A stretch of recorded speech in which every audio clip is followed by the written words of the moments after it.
ओडिशा आदिवासी कल्याण महासंघ तरफ भयावह आंदोलन है एवं जे लॉ एंड ऑर्डर सिचुएशन है से लगी ओडिशा सरकार दायी है।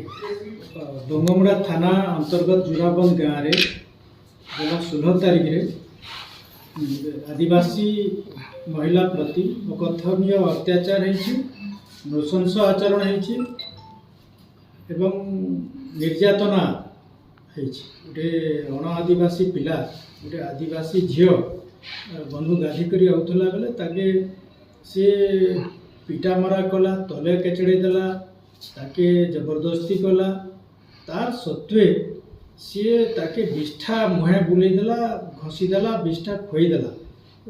आजिकाली जुगरे वर्तमान आधुनिक जुगरे आदिवासी मानकर प्रति आदिवासी महिला प्रति भलिया नृशंस आचरण केवे नि घटी थाई।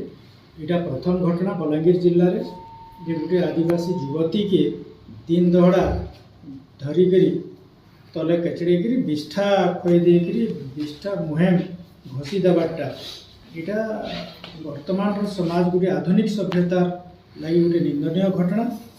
आमे इथिर लगी सरकार को निंदा करुचु, दृढ़ निंदा करुचु। आदिवासी संप्रदाय लोक एवं जिला आदिवासी कल्याण संघ घटना टे अति गुरुतर हिसाब से नहीं, कारण 5 दिन है पर भी पुलिस प्रशासन हाथ खाली अच्छे, अपराधी के अरेस्ट कर नहीं पार्बा एवं से पीड़िता परिवार के सुरक्षा दे नहीं पार्बा। विशेष कर आदिवासी महिला जेहेतु यहाँ गोटे स्पर्शकातर विषय वर्तमान जिले रे राज्य रे तुरंत सरकार आदिवासी महिला मान सुरक्षा दो, आदिवासी मानकर जीवन जीविका एवं आदिवासी मानकर मर्यादा मान मर्यादा सुरक्षा दो।